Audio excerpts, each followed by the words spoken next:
Ya, CLC ya, di Sawentar tempat ini. Boleh mengundang saya dan perkenalkan, nama saya adalah Tika. Dan saya sudah punya suami, saya punya 2 anak. Dan bersyukur untuk tim pengembalaan boleh ada, saya ada di tempat ini untuk menyampaikan firman Tuhan. Baik Bapak Ibu Saudaraku, ini adalah firman Tuhan yang menjadi rema bagi saya di tahun 2025. Separation atau pemisahan. Saudara perlu kenal, saudara perlu ngerti, saudara perlu tajam, saudara perlu peka hari ini. Gereja Tuhan tidak boleh terus ternina-bobokkan dengan keadaan, dengan kenyamanan yang ada. Sedangkan di dunia luar saat ini sedang mengalami kekacauan. Dan hal-hal yang ada di luar hanya bisa dipulihkan dimulai dari rumah Tuhan. Dimulai dari anak-anak Tuhan. Maka anak-anak Tuhan tidak boleh menjadi pasif, anak-anak Tuhan tidak boleh menjadi tidur nyenyak. Anak-anak Tuhan tidak boleh hanya mencari kenyamanan. Kalau saudara bergereja, yang saudara cari hanyalah berkat, yang saudara cari hanyalah mujizat, yang saudara cari adalah untuk hal-hal yang memuaskan keinginan dagingmu, mohon maaf, Anda tidak sedang beribadah, Anda sedang melecehkan Tuhan. Oh come on. Karena gereja harus berdampak untuk dunia. Kalau gereja tidak berdampak untuk lingkunganmu, tidak ada gunanya gereja berdiri. Rumah Tuhan ditetapkan untuk menjadi tempat kediamannya yang maha kudus, bukan untuk tempat kenajisan. Rumah Tuhan didirikan itu bukan agenda manusia. Gereja itu didirikan bukan karena agenda sinode, bukan karena untuk memperluas cabang. Gereja ada, ditetapkan Tuhan untuk jadi terang, bukan jadi gelap sama seperti yang di luar. Kalau gereja gak ada bedanya dengan yang di luar, ngapain gereja berdiri? Ngapain gereja ada? Ngapain bikin ministry? Ngapain saudara? Kita mesti ngerti hari-hari ini, Anda dan saya dipanggil Tuhan untuk dipisahkan dari dunia, bukan jadi serupa dengan dunia.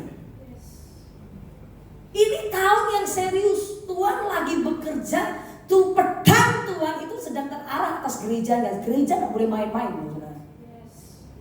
Ini pedang Tuhan sedang terarah buat gereja. Dia akan pisahkan mana yang kambing, mana yang domba, mana yang ilalang, mana yang gandum, mana yang anaknya dan mana yang bukan. Anda jangan berpikir kalau kalian Kristen, kalau saudara Kristen, saudara anak Tuhan, belum tentu orang Kristen itu anak Tuhan. Mohon maaf. Belum tentu orang melayani Tuhan itu anak Tuhan. Firman mencatat setiap orang yang dibimbing oleh Roh Tuhan itu disebut anak. Kalau hari-hari ini kau masih dibimbing dengan hawa nafsumu, dibimbing dengan keserakahanmu, dibimbing dengan kecakinganmu, Anda bukan anak Tuhan. Cuma Kristen. Itu pun KTP-mu doang.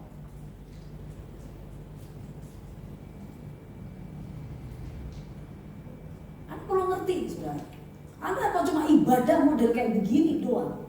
Rutinitas jalan setiap hari. Orang datang kering, pulang tambah kering.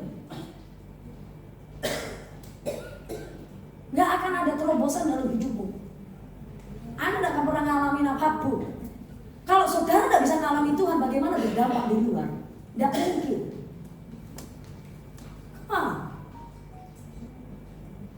Saudara yang pindah-pindah, keliling-keliling, cuma cari sesuatu yang mengenakkan dagingmu, sampai kapan saudara jadi begini?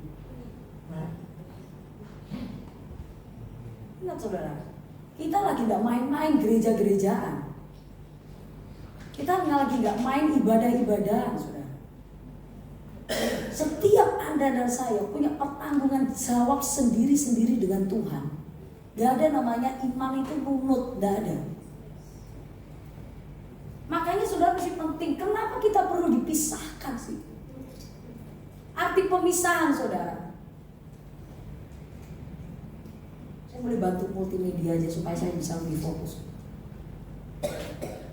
2 Korintus 6 ayat 17 dikatakan, sebab itu keluarlah kamu dari antara mereka dan pisahkan dirimu dari mereka, firman Tuhan. dan janganlah menjamah apa yang najis, maka aku akan menerima kamu.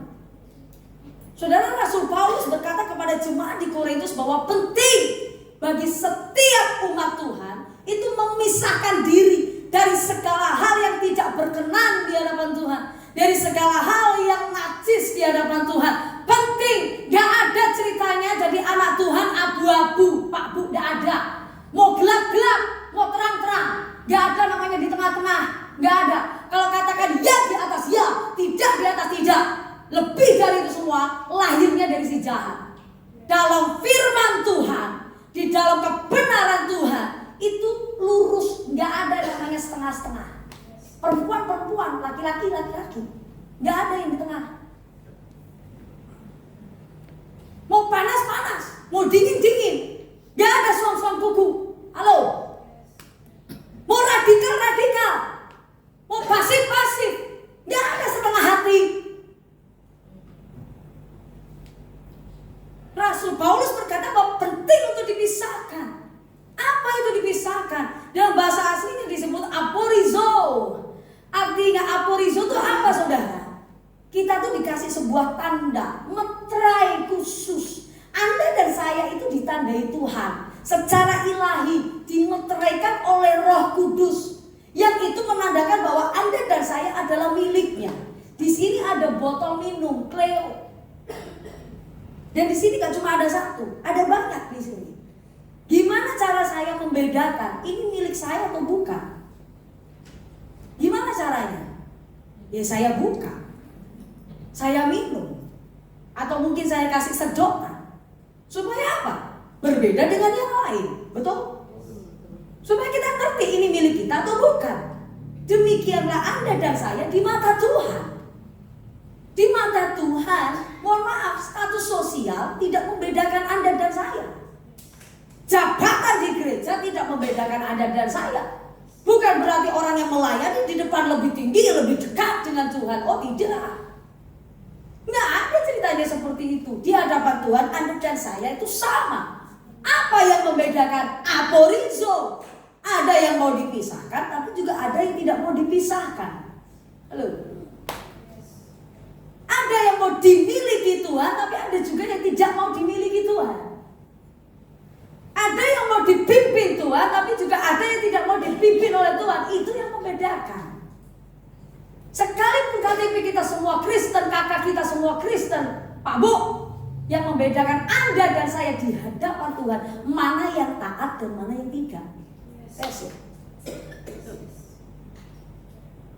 Aporizo. Mana yang serupa dengan Kristus dan mana yang serupa dengan dunia? Mana yang berbuah dan mana yang berulah? Halo.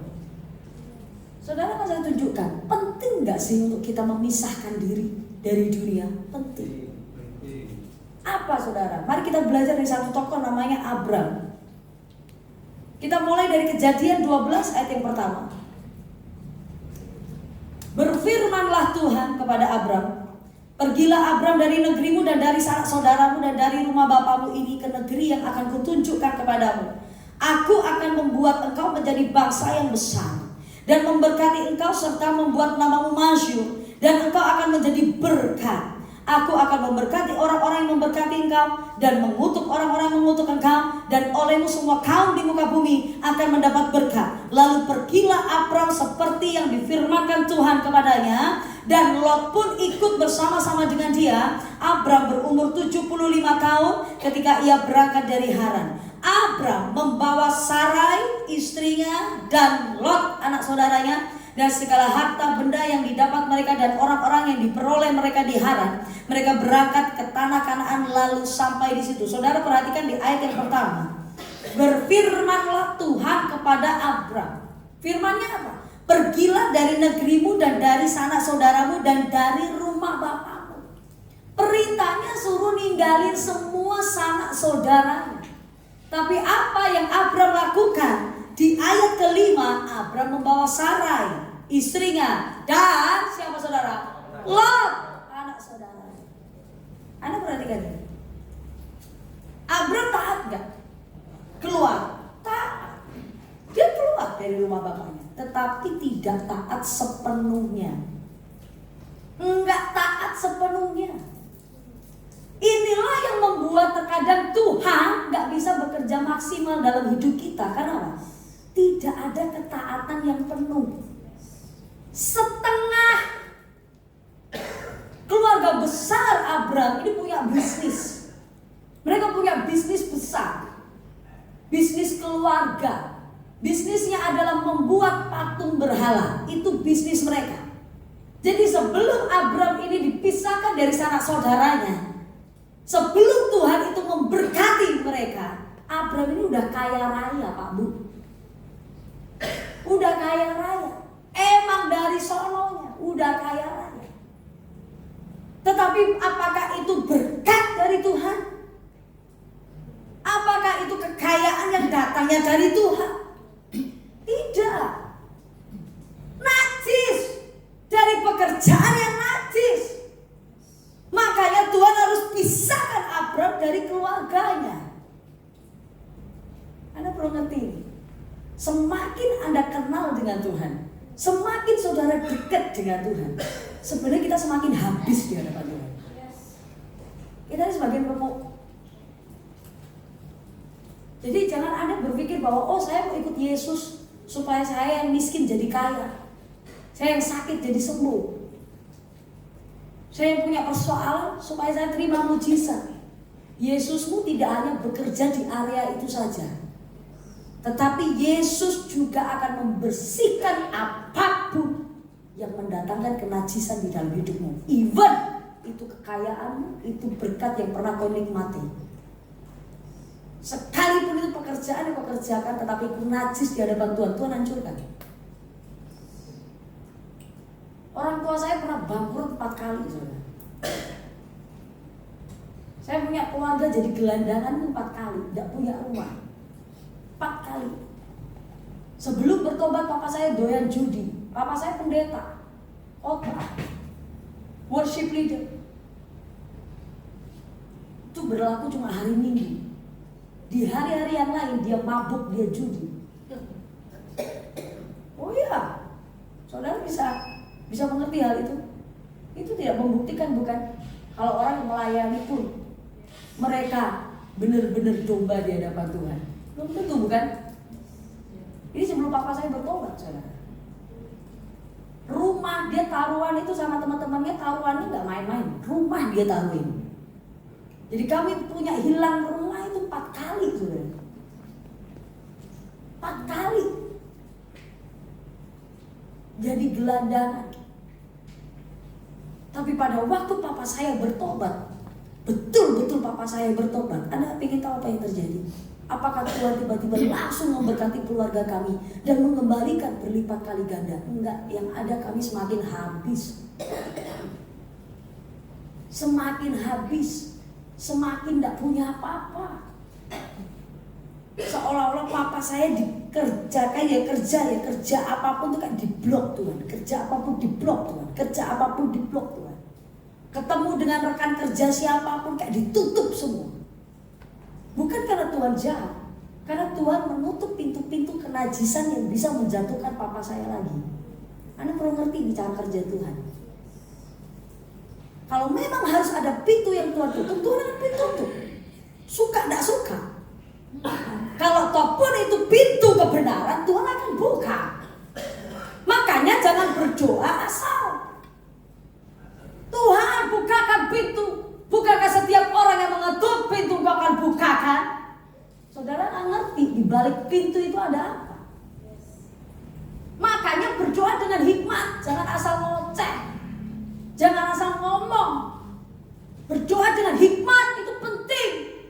Tuhan bukakan apapun yang seturut dengan kehendak-Mu, tutup apapun yang tidak seturut dengan kehendak-Mu. Itu baru doa yang benar. Bukan doa yang merampok Tuhan. Bukan ibadah yang merampok Tuhan. Enggak, saudara. Abraham tidak taat penuh kepada Tuhan. Dan ini serius. No obedience, no breakthrough. Kalau gak ada ketaatan, saudara mau sampai kapanpun, sampai lebaran monyet pun gak akan pernah ada terobosan dalam hidupmu. Intinya adalah taat. Dan kenapa saudara? Tuhan itu serius dengan pemisahan. Tuhan itu serius dengan ketaatan. Anda lihat saudara, apakah Abram tidak diberkati? Sekalipun Abram tidak taat, Anda lihat di situ.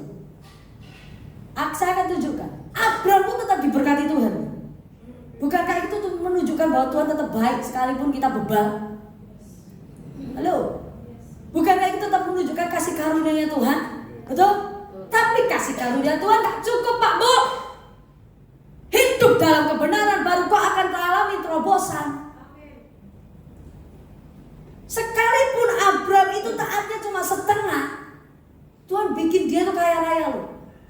Tuhan berkati dia dengan berlimpah. Gak cuma Abram yang diberkati, Lot pun yang sebenarnya seharusnya dia tinggal, gak boleh dia bawa.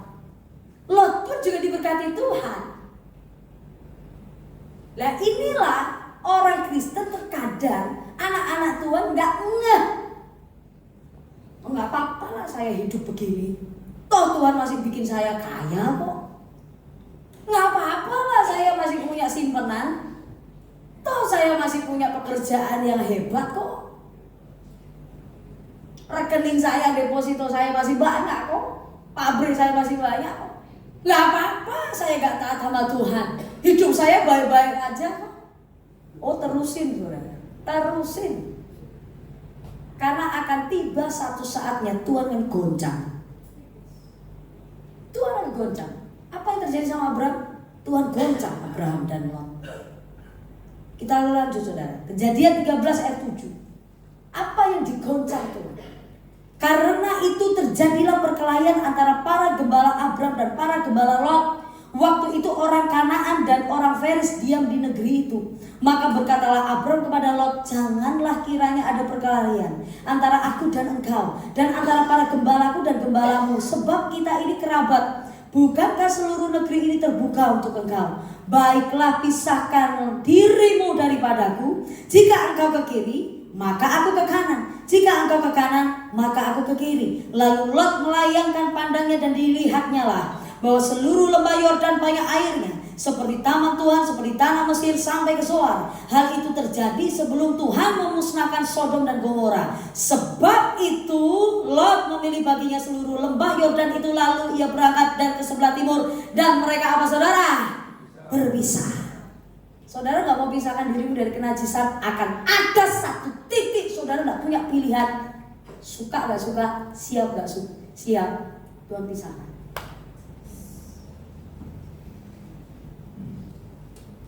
Tuhan pisahkan. Kenapa? Karena memang Tuhan harus memisahkan kita dari semua penghambat. Anda pengen tahu arti nama Lot? Arti nama Lot adalah penutup. Itu arti nama Lot.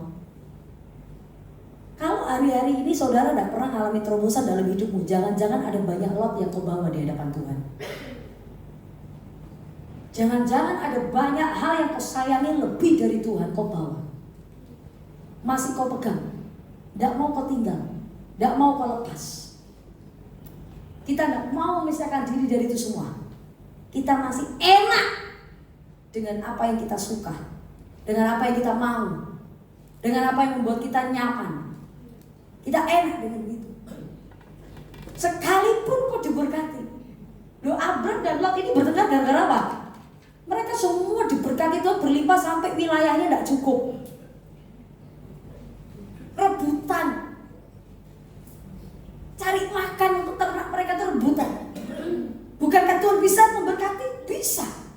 Oh, itu kedaulatan Tuhan, itu kebaikan Tuhan, itu kasih karunia Tuhan. Tapi hidup di dalam kasih karunia saja tidak cukup, Pak Bu. Kita harus belajar hidup di dalam kebenarannya juga. Apakah ini yang Tuhan mau? Bukan, Tuhan tidak mau itu. Anda perlu ngerti, Ishak kapan lahir? Waktu Abram pisah sama Lot loh. Penggenapan janji Tuhan terjadi waktu kapan? Waktu Lot udah gak ada. Terobosan terjadi waktu kapan? Waktu Abraham memilih untuk taat penuh, pisah dari Lot. Anda perlu dapat membedakan antara mujizat dan terobosan. Ada begitu banyak orang puas dengan mujizat, tapi nggak pernah mengalami terobosan. Apa bedanya? Contoh, saudara punya hutang, bulan ini saudara punya cicilan, nggak bisa bayar. Saudara doa minta mujizat, tiba-tiba Tuhan berkati, saudara bisa bayar untuk bulan ini. Itu mujizat. Tapi apa itu terobosan? Terobosan adalah Anda tidak lagi hidup dalam hutang. Hutang tidak mengejar saudara, bahkan keturunanmu. Itu terobosan. Nah, yang mana yang kita mau alami? Gitu loh. Tuhan itu tidak hanya pengen memberkati Abraham sementara. Makanya Tuhan harus paksa Abraham pisah dari Lot, pisah dari segala penghambat di dalam kehidupannya. Tuhan harus memisahkan kita dari penghambat supaya apa? Supaya kita berjalan sebagai penerobos.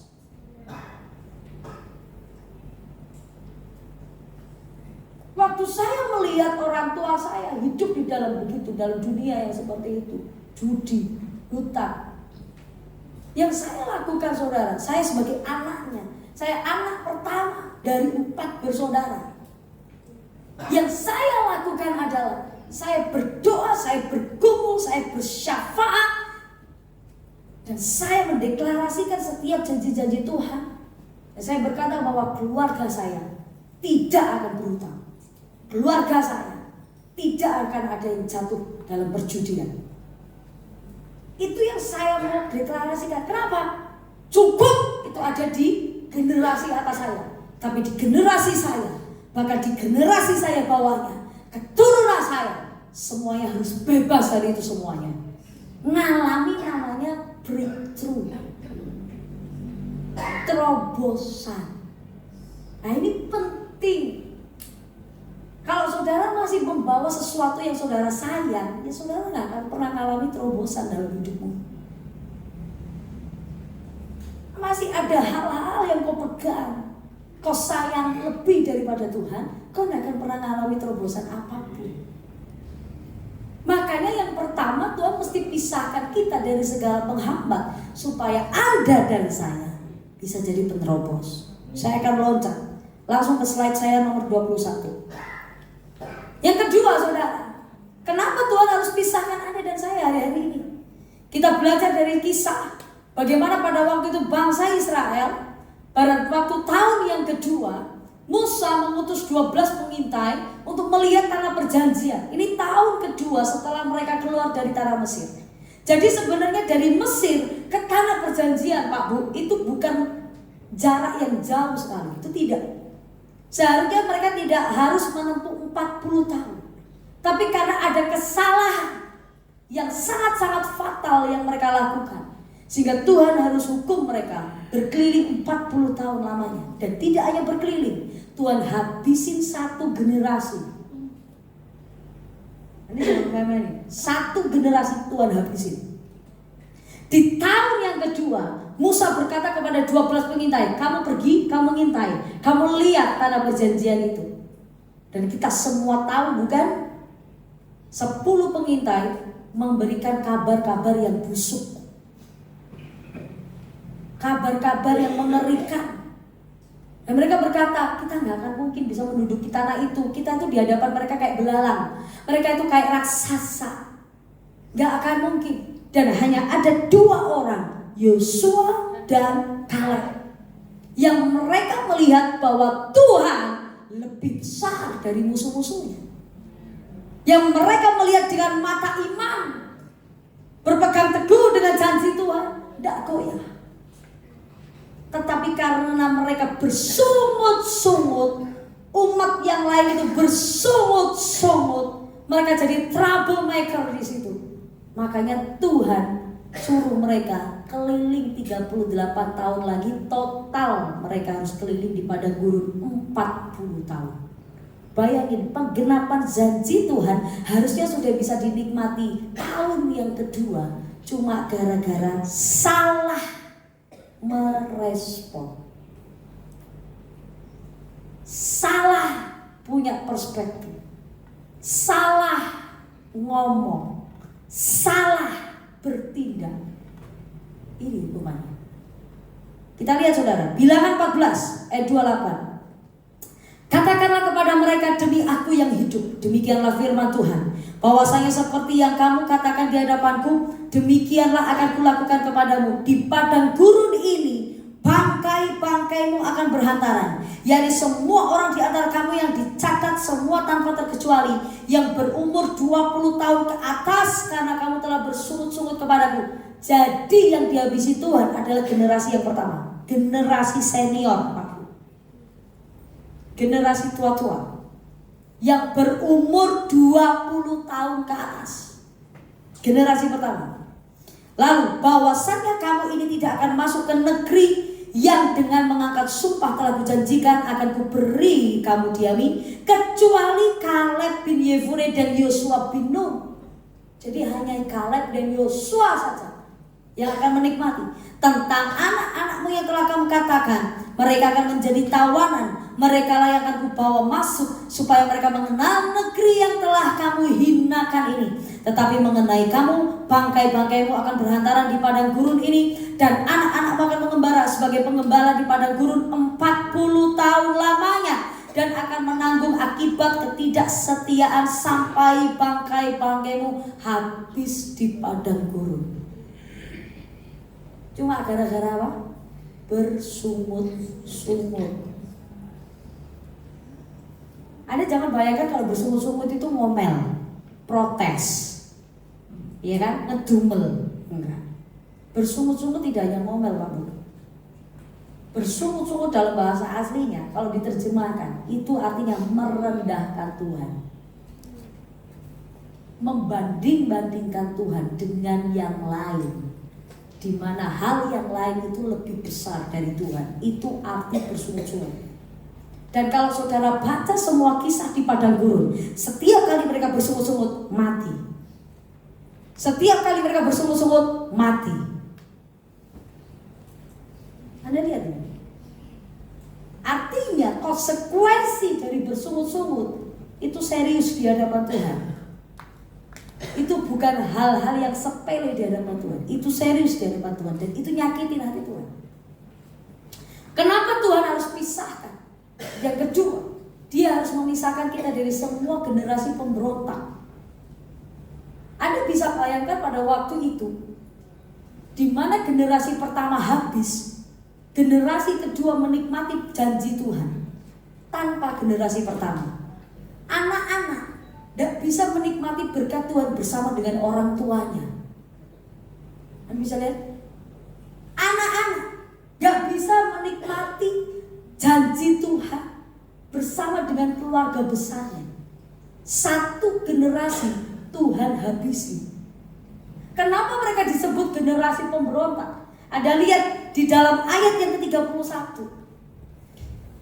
Tentang anak-anakmu yang telah kamu katakan, mereka akan menjadi tawanan, mereka lah yang akan kubawa masuk, supaya mereka mengenal negeri yang telah kamu apa saudara? Hinakan. Jadi sejak awal generasi yang pertama itu gak sepakat sama Tuhan, gak sepakat dengan rencana Tuhan. Mereka tidak sepakat dengan planningnya Tuhan. Mereka tidak sepakat, tetapi mereka juga menghina agenda Tuhan. Kata hina di situ maaf artinya membenci dan menolak. Dari awal mereka itu sudah benci dengan planningnya Tuhan, benci dengan jalan-jalannya Tuhan, menolak cara-caranya Tuhan. Dimanapun Anda akan bergereja, Anda akan menemukan orang-orang yang troublemaker model kayak gini.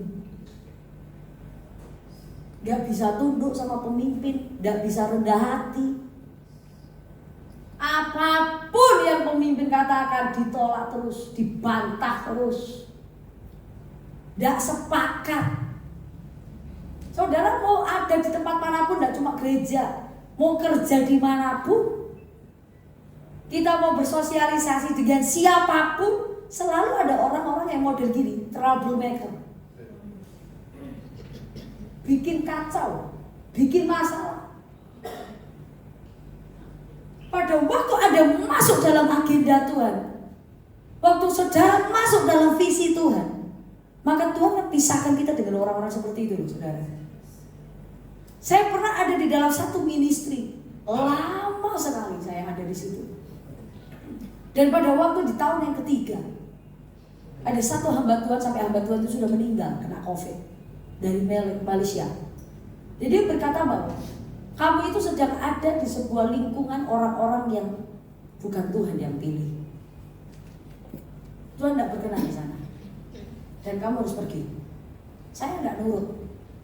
Saya bernegosiasi dengan Tuhan, karena dengan segala banyak keadaan-keadaan yang kami alami waktu itu, saya mencoba untuk bernegosiasi sama Tuhan. Tuhan tolonglah, jangan sekarang. Kalau toh pun saya mesti pergi dari tempat ini, jangan sekarang. Kasihan, masih ngerintis. Itu pemikiran saya. Itu berkata dengan jelas, bukan mereka yang aku siapkan untuk engkau, bukan. Kamu harus pergi. Tapi saya ngeyel. Singkat cerita, akhirnya tetap saya berjalan dengan suami. Sampai ada satu titik Tuhan mesti paksa saya, Tuhan cabut saya dari tempat itu, Tuhan pisahkan saya dari tempat itu. Dan pada waktu Tuhan pisahkan saya dari tempat itu, saudara, saya dimasukkan di dalam agenda Tuhan. Anda lihat di sini.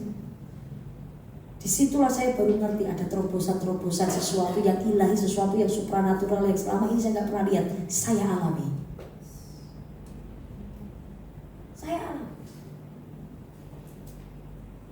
Saya mulai ngerti. Ternyata pada waktu kita dipanggil dan dipilih Tuhan, masuk dalam rencananya. Oh, saudara nggak bisa kompromi dengan orang-orang model kayak gini. Lihat, nggak bisa kita kompromi dengan begini, nggak bisa. Karena yang sedang kita kerjakan adalah sesuatu panggilan kudus, kita bertanggung jawabnya sama Tuhan.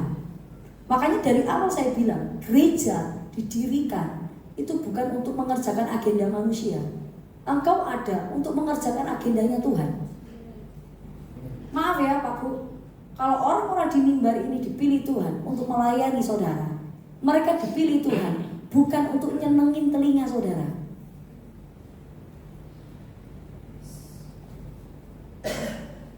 Bukan untuk nyenengin selera saudara. No. Setiap orang yang dipanggil untuk di atas ini melayani Tuhan, mereka dipanggil untuk menyukakan hati Tuhan. Kalau saya ngajar di dalam praise and worship, saya selalu bilang sama semua worship leader dimanapun, dari zaman nenek moyang saya dulu sampai hari ini dan bahkan sampai selama-lamanya, itu selalu jadi kambing hitam. Benar gak? Ibadah ngangkat gak ngangkat tergantung WL-nya. Jemaat banyak sedikit tergantung WL-nya.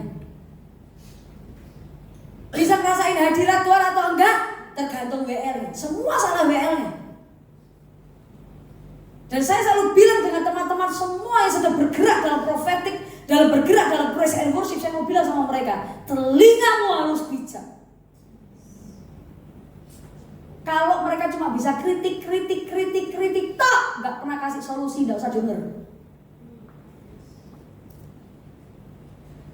Ada orang ngomong gini, enakan lagu-lagu lama.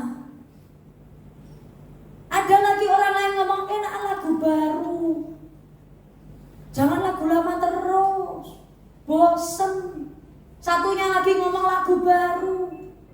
Belum lagi yang lain ngomong musiknya tuh enak diginikan, musiknya itu toh. Maaf Pak Bu, orang yang melayani bukan untuk menyenangkan selera saudara. Kita boleh punya selera yang berbeda, selera musik yang berbeda, selera apapun yang berbeda. Tapi ibadah bukan untuk itu. Ibadah bukan untuk itu. Gak ada ceritanya hadirat Tuhan naik turun, gak ada Pak Bu. Kok gak ngangkat ya? Saya mau tanya, mau diangkat setinggi apa?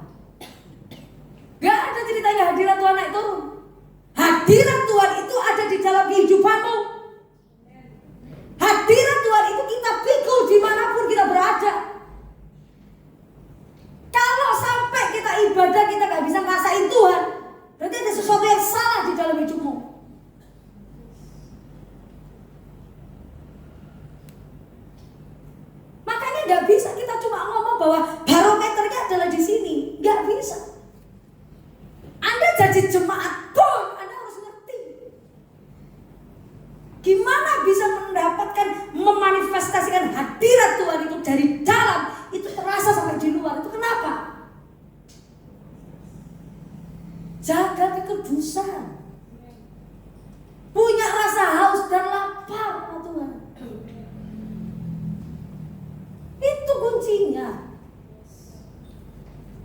Apalagi orang-orang yang melayani di depan, orang-orang yang punya tanggung jawab, orang-orang yang punya panggilan. Engkau pun juga harus lebih jaga hidupmu,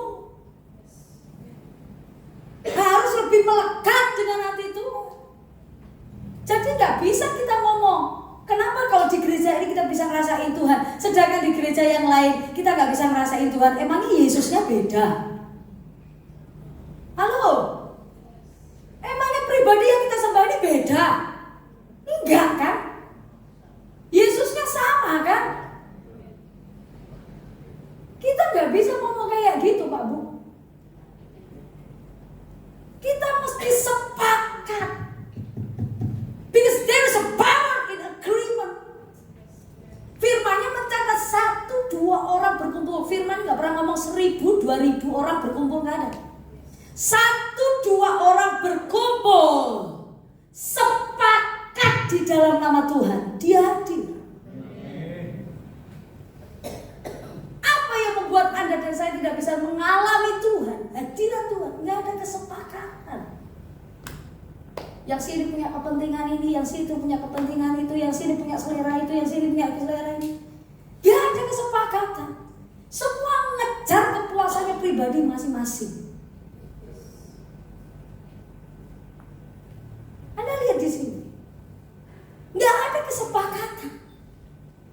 Janji Tuhan sudah di depan mata, terobosan sudah di depan mata, sesuatu yang supranatural sudah di depan mata.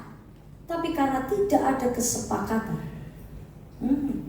Tuhan harus putar mereka, ngalami kekeringan, ngalami kematian, ngalami kebinasaan 40 tahun. Yang harusnya sudah 2 tahun proses selesai, muter keliling nggak jelas 40 tahun. Makanya nggak heran kalau ada satu gereja atau banyak ministry nggak bisa mengalami pergerakan, saudara. Karena apa? Dalamnya tuh nggak sepakat, nggak satu hati kok.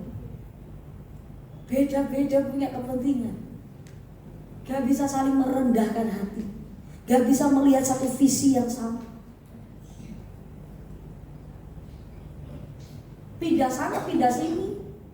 Bukan jadi orang yang berdampak, tapi jadi troublemaker, jadi pemecah belah. Oh maaf kata saya bilang, gereja harus bertobat hari ini.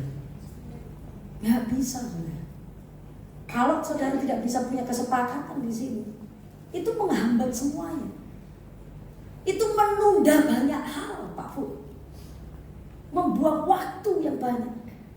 Bahkan tidak hanya membuang waktu, firman mencatat 1 generasi binasa. 1 generasi nggak bisa ngalami terobosan. Eman dong. Eman. Kita dulu rintis sama-sama, kita dulu doa sama-sama, menangis berdarah bersama-sama. Tapi di tengah jalan nggak bisa finishing well, nggak bisa sampai di garis akhir bersama-sama. Sedih loh itu. Benar kan? Sedih itu. Ini makanya Tuhan harus memisahkan kita dari spirit pemberontakan, supaya Anda dan saya belajar punya spirit penundukan diri. Yang terakhir, kenapa Tuhan harus pisahkan Anda dan saya? Tidak hanya supaya kita mengalami terobosan, tidak hanya supaya kita belajar untuk menundukkan diri, tapi yang ketiga, mari kita belajar dari kisah Gideon. Pada waktu Gideon dipanggil Tuhan untuk menyerang dan melawan bangsa Midian pada waktu itu, Tuhan melakukan ada eliminasi, ya kan? Tuhan bikin eliminasi. Eliminasi yang pertama Tuhan berkata, yang takut, yang gentar pulang. Pulang semua. Yang takut, yang gentar pulang. Lalu ada eliminasi yang terakhir, final cut. Eliminasi yang terakhir, saya akan lompat saudara supaya waktunya cepat. Eliminasi yang terakhir adalah di slide saya nomor 34. Hakim-Hakim 7 ayat 5. Lalu Gideon menyuruh rakyat itu turun minum dan berfirmanlah Tuhan kepadanya, barang siapa yang menghirup air dengan lidahnya seperti anjing menjilat, haruslah kau kumpulkan tersendiri. Demikian juga semua orang yang berlutut untuk minum. Jumlah orang yang menghirup dengan membawa tangannya ke mulutnya ada 300 orang. Tetapi yang lain dari rakyat itu semuanya berlutut untuk minum. Lalu berfirmanlah Tuhan kepada Gideon, dengan ke-300 orang yang menghirup itu akan kuselamatkan kamu. Aku akan menyerahkan orang Midian ke dalam tanganmu. Tetapi yang lain dari rakyat itu semuanya boleh pergi masing-masing ke tempat kediamannya. Yang ketiga, Tuhan harus pisahkan Anda dan saya dari semua bau kekuatan manusia. Tuhan itu gak pernah ngumpulin massa, Pak. Kalau saudara lihat bagaimana Yesus bekerja di dalam firman Tuhan, selalu jumlah yang sedikit-sedikit. Lihat pernah jumlah yang spektakuler, gede, gak pernah. Ini bayangin, dari 10.000 dipangkas lagi tinggal 300. Apa yang membedakan? Izinkan saya membedah di sini. Apa yang membedakan saudara? Saudara lihat di ayat yang kelima. Lalu Gideon menyuruh rakyat itu turun minum dan berfirmanlah Tuhan kepadanya, barang siapa yang menghirup air dengan lidahnya seperti anjing menjilat, haruslah kau kumpulkan tersendiri. Demikian juga semua orang yang berlutut untuk minum. Kata menghirup dan menjilat, lauka, artinya meminta belas kasihan Tuhan. Anda lihat di sini, 10.000 orang semuanya berlutut. Semuanya berlutut, 10.000. Tapi bedanya gimana? Bedanya apa? Antara yang 700 dan 300. Apa bedanya? Yang 700 mereka berlutut, mereka ambil air, mereka minum. Ada lihat sini. Pandangan mereka ke bawah, mereka ambil air, mereka minum. Ini 700 orang, sama-sama berlutut. Tetapi yang 300 orang, pandangan mereka tidak ke bawah, tapi pandangan mereka ke depan. Mereka pandang ke depan. Mereka tidak hanya berlutut, tapi mereka berjaga-jaga.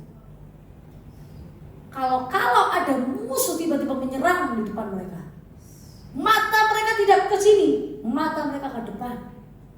Fokus, berjaga-jaga, berwaspada. Baru mereka ambil air, masukkan dalam mulutnya. Ini lauka. Posisi inilah yang diartikan meminta belas kasihan Tuhan. Oh, kemana? Ada banyak orang bisa berjuang, berlutut, semua bisa berlutut, berjuang. Tetapi tidak semua orang tahu apa itu berjaga-jaga dan meminta belas kasihan Tuhan. Oh, kemana? Ada paham di sini? Semua orang bisa datang beribadah. Semua orang bisa menghampiri Tuhan. Setiap Anda dan saya yang sudah ditebus oleh cara Yesus, semua kita bisa berlutut di hadapan Tuhan. Tetapi tidak semua orang bisa merendahkan dirinya, menundukkan dirinya dan meminta belas kasihan Tuhan seperti anjing yang menjilat.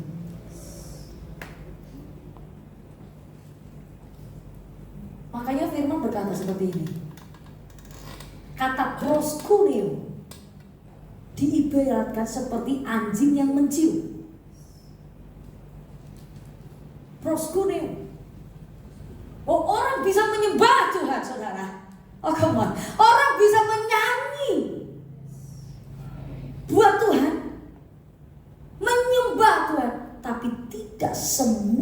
bisa proskuneo. Tidak semua orang bisa mencium Tuhan seperti anjing mencium tuannya.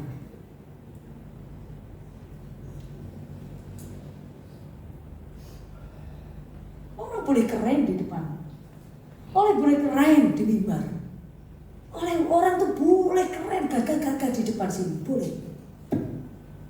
Tapi tidak semua orang punya hati merendahkan diri di hadapan Tuhan. Tidak semua. Makanya Tuhan pakai berapa orang? 300 orang. 700 pulang. Sama-sama berlutut padahal.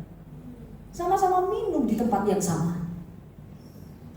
Tapi something deep, sesuatu yang di dalam, yang Tuhan lihat. Itu yang menggerakkan hati Tuhan. Itu yang membuat hati Tuhan terusik. Makanya kalau direndahkan manusia, bersyukur kita lagi dilatih Tuhan untuk merendahkan diri di hadapan Tuhan. Kau usah bingung Pak Bu, dihina orang itu lagi dilatih Tuhan.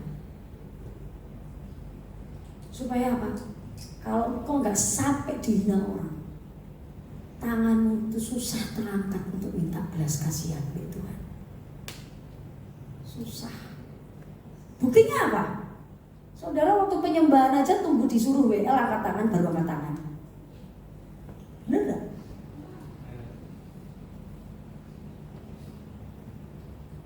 Ini masih dalam hal ibadah, belum dalam kehidupan sehari-harimu. Berdiri aja tunggu disuruh WL. Tepuk tangan aja tunggu disuruh WL. Bener gak? Coba. Ibadah sekarang tunggu disuruh-suruh. Halo. WL itu ada bukan untuk suruh-suruh saudara, ngerti? Bukan. Makanya sudah mesti ngerti. Kenapa kok Tuhan bisa milih orang ini? 300 orang ini. Karena mereka ngerti lauka. Kita harus dipisahkan dari semua kekuatan manusia, dari semua yang berbau keteknya manusia. Tuhan tidak suka bau keringatnya manusia. Sebab peperangan Anda dan saya itu peperangannya Tuhan. Itu bagiannya Tuhan. Yang perlu kita lakukan di hadapan Tuhan, lauka, meminta belas kasihan Tuhan. Ini cuma berdoa Pak Bu, meminta belas kasihan Tuhan. Tuhan harus memisahkan kita semua dari kekuatan manusia, supaya kita itu belajar ngandelin kekuatannya Tuhan saja.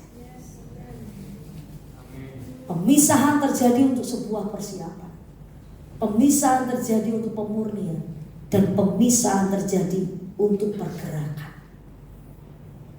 Anda lagi dipisahkan karena saudara lagi dipersiapkan seperti Abraham. Anda lagi dipisahkan karena Anda lagi dimurnikan dari hal-hal yang najis di hadapan Tuhan. Anda lagi dipisahkan supaya Anda bergerak dengan kekuatan Tuhan, tidak bergerak dengan kekuatan kita. Saya tahu hari-hari ini hari yang sulit buat banyak orang, tapi maukah engkau meletakkan dirimu di tangan Tuhan yang kuat? Jangan pakai kekuatan manusia. Sekalipun punya teman yang banyak, orang kaya, koneksi, pejabat, siapapun, pisahkan dirimu dari mereka. Lauka, minta belas kasihan Tuhan. Mari datang kepada Tuhan. Terima kasih Tuhan. Thank you Lord. Thank you. Kapasyakatakadusi Amakatu kurubusindika sanda Ya Rabakarabashi Rabakarabasu Rabasaki. Tetapkan hatimu, tetapkan hatimu, tetapkan hatimu. Hidup bukan pilihan Pak Bu, hidup bukan pilihan. Hidup adalah keputusan. Mana yang mau keputuskan hari ini? Kalau kita masih punya pilihan di dalam kehidupan ini, oh tentu kita tidak sedang dipimpin roh. Paulus berkata, aku ini tawanan roh. Aku ini tawanan roh. Kalau kita ditawan oleh Roh Kudus, sebenarnya kita nggak punya pilihan apa-apa selain taat penuh, tunduk penuh, sepakat penuh dengan Tuhan. Kalau Anda masih punya pilihan dan pilihan di dalam kehidupan kita, oh, kita belum siap dipimpin Tuhan. Kita belum siap jadi anak Tuhan. Belum siap. Kau harus mengalami ada satu titik dalam kehidupanmu. Gak ada pilihan. Gak ada pilihan.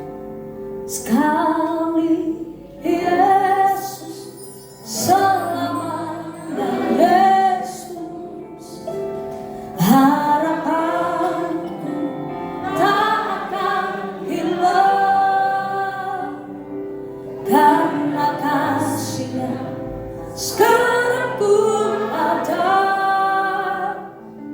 Oh Yesus, ku cinta Kau selamanya. Amin. Sekali Yesus, selamanya Yesus, harapan kami, harapanku tak akan hilang karena kasih-Nya sekarang ku ada. Oh Yesusku, ku cinta selamanya. Ayub adalah orang yang saleh, yang jujur, takut akan Tuhan dan menjauhi kejahatan. 4 predikat ini bukan datang dari manusia, tapi Tuhan sendiri yang memamerkannya kepada setan. Kamu lihat hambamu, waktu kamu berkeliling-keliling, kamu lihat ada hambamu namanya Ayub. Dia saleh, dia jujur, dia takut akan Tuhan, dan dia menjauhi kejahatan. Tapi setan berkata, ya karena kau melindungi dia dengan pagar perlindungan. Oh saya percaya setiap kita ada pagar perlindungan Tuhan. Lalu setan berkata, coba kamu angkat pagar itu. Akankah dia tetap setia kepadamu? Atau dia akan mengutuki engkau dan meninggalkan engkau? Bukankah kita semua tahu? Setiap pagi Ayub membawa korban persembahan di hadapan Tuhan. Sejumlah anaknya setiap pagi. Tapi ada satu masa, ada satu titik Ayub sudah gak bisa lagi kasih korban kepada Tuhan. Habis semua. 10 anaknya mati. Semua kekayaannya dirampok. Bahkan istrinya meninggalkan dia. Sahabat-sahabatnya meninggalkan dia. Ada kalanya dia menjadi alone, sendiri. Bahkan dia tidak hanya sendiri, dia punya sakit yang gak ada obat, borok, nanah, dia harus garuk pakai kaca. Saking itu gatal sekali dan mengganggu. Ada kalanya di dalam kehidupan Anda dan saya, kita dibawa Tuhan melangkah masuk ke jalan yang sunyi, jalan yang sepi, gak ada satu. Bahkan orang yang dekat dengan kita gak bisa nolong, saudara. Mereka gak ada buat kita. Sunyi, low, sendiri. Karena di saat itulah dia sedang membawa Ayub, bukan untuk bawa korban bakaran lagi, tapi dirinya menjadi korban sembelihan di hadapan Tuhan. Ada banyak orang bisa datang kepada Tuhan bawa korban, tapi tidak semua orang mau jadi korban sembelihan di hadapan Tuhan. Jadi kalau hari-hari ini kau sedang dipisahkan dengan banyak hal yang mungkin kau cintai, yang mungkin kau sayangi, yang kau anggap berharga, tapi seolah-olah Tuhan lagi pisahkan kamu dengan itu semua. Tuhan bawa kamu menempuh satu jalan setapak yang sunyi, sepi, sakit, sendiri. Sebab Tuhan sedang memurnikan kita. Tuhan sedang mempersiapkan kita, Pak Bu. Tuhan sedang membawa Anda ke satu titik yang jelas, yaitu terobosannya.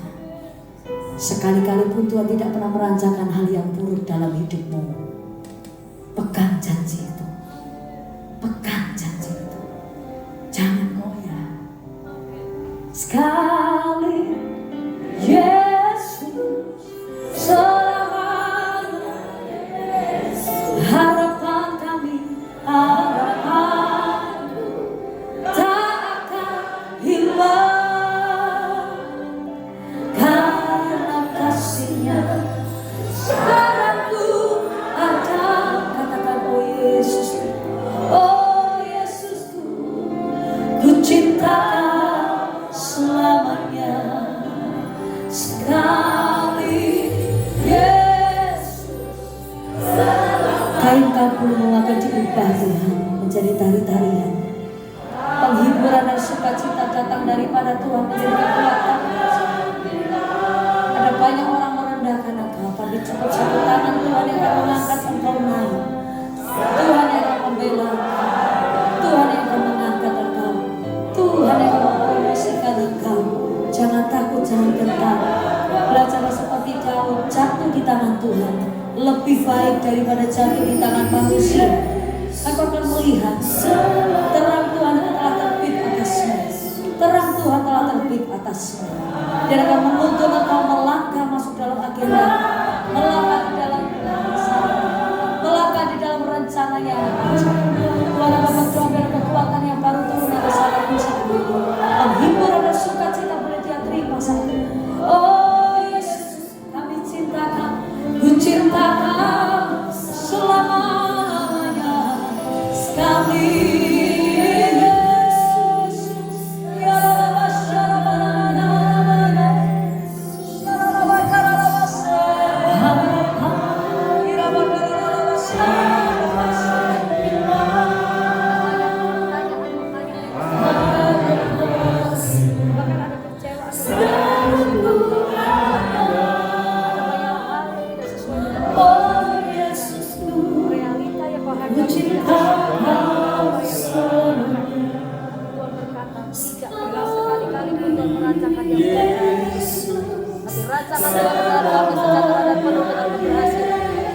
hari-hari ini ada jalan-jalan yang terjal yang berubah, ada jalan-jalan yang begitu curam, seperti di ujung jurang Tuhan bawa engkau. Tapi tidak pernah sekali-kali pun Tuhan membiarkan jatuh sampai terjatuh. Tuhan yang akan menopang setiap langkahmu. Tuhan yang akan membangkitkan engkau. Tuhan akan membangkitkan engkau. Engkau berkali-kali jatuh, engkau berkali-kali terpelecok. Tetapi Tuhan berkata, kau tidak akan pernah menjadi binasa.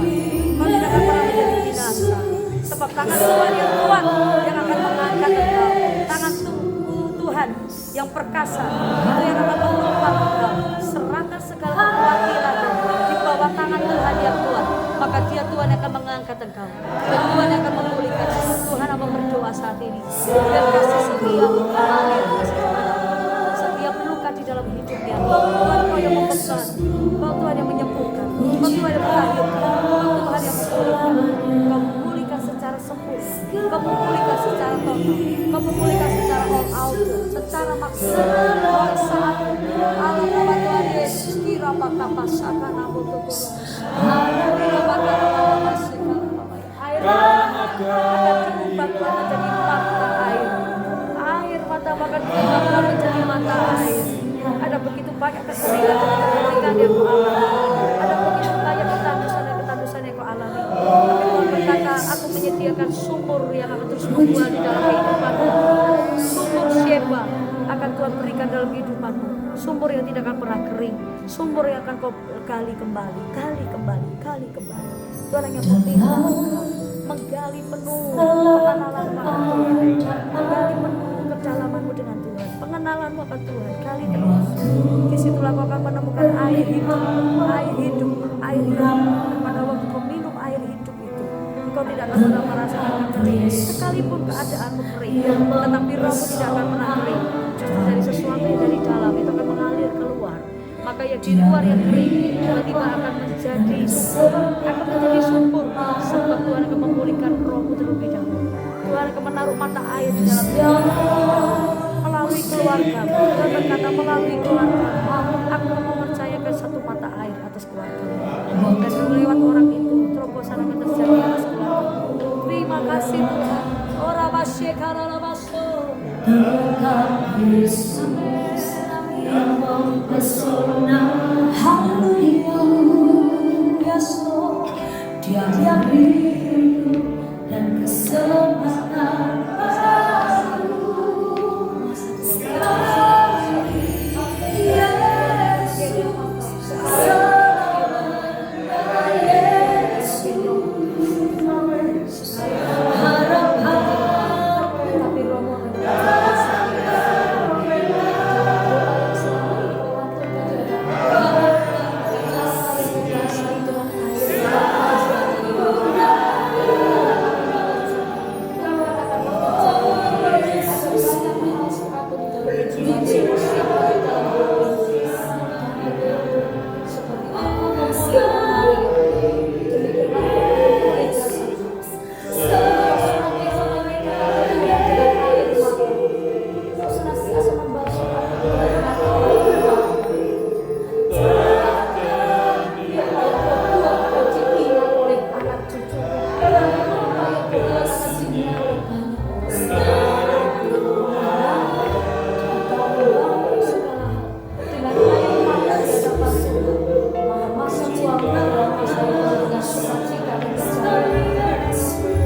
hidup, Yesus yang perkasa.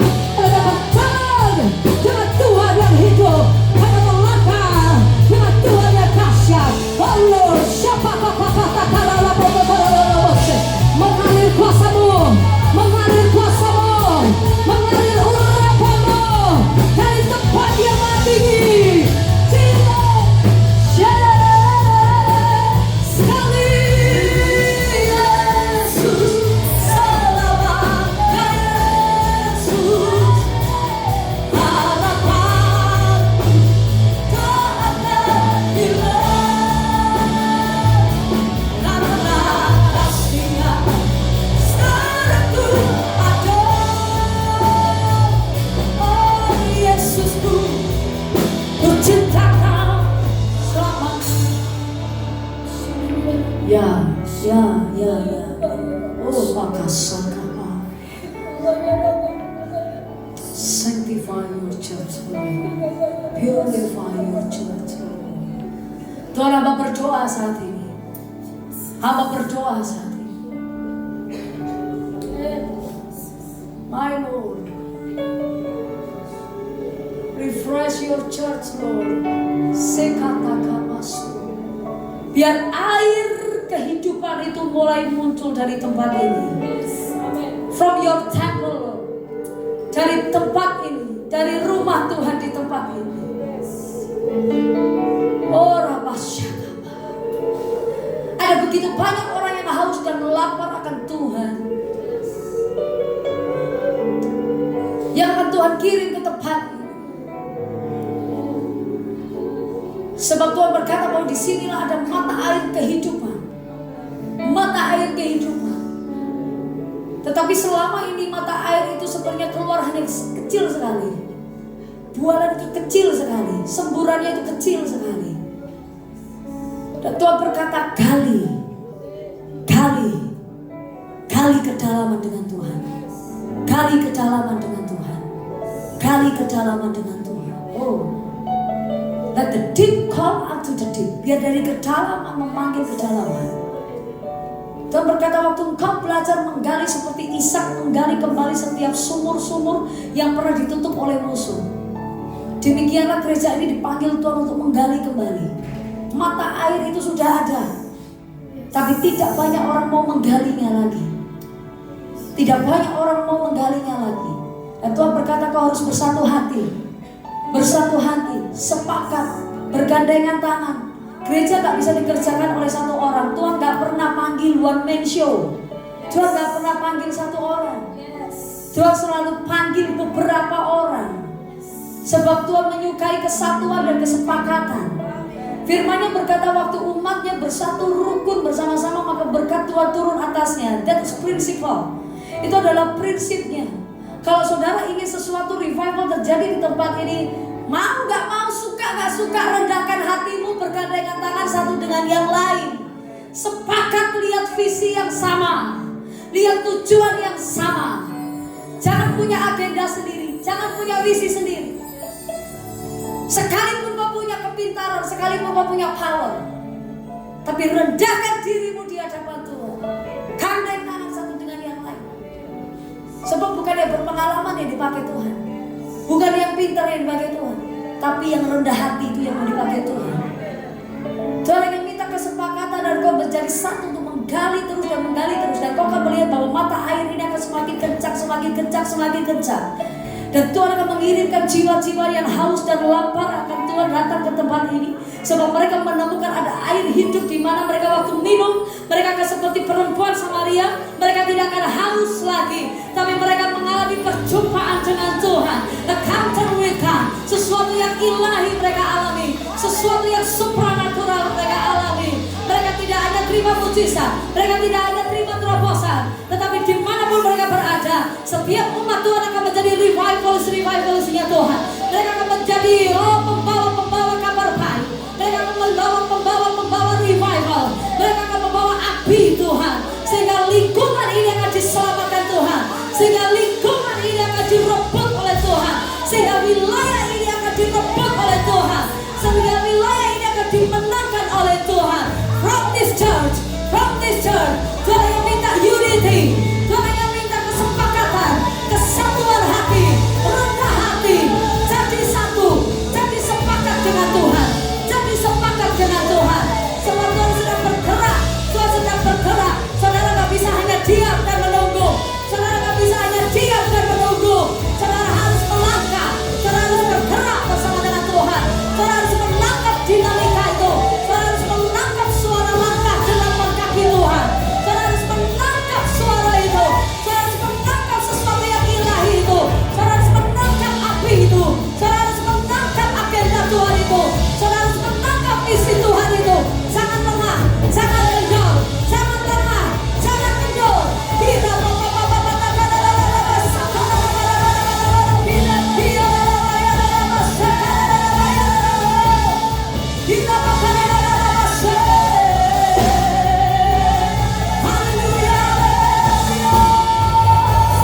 firman Tuhan yang dahsyat Tuhan.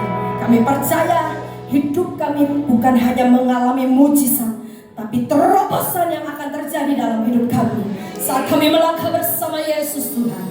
Kami hidup taat menurut kehendak Tuhan Yesus dalam kehidupan kami. Berkati hamba-Mu yang sudah menyampaikan isi hati-Mu Tuhan. Pakai lebih dahsyat lagi Pastor Tika Krishna, dimanapun hamba-Mu berada. Engkau urapi dia dengan urapan yang luar biasa yang daripada Tuhan Yesus, memenangkan banyak jiwa yang diselamatkan. Dan berkati keluarganya, apapun yang dikerjakan oleh hamba-Mu, Tuhan Yesus jadikan berhasil. Pujilah nama-Mu Tuhan, dulu sekarang dan sampai selama-lamanya. Saatnya kami akan memberikan persembahan kami. Kami rindu memberikannya dengan ketulusan hati dan penuh dengan sukacita. Berkati setiap kami Tuhan. Kami percaya saat kami menabur yang baik, kami juga akan menuai yang baik yang daripada Tuhan Yesus, yang siap untuk memberikan yang terbaik bagi Tuhan. Sama-sama engkau katakan amin. Silakan duduk kembali.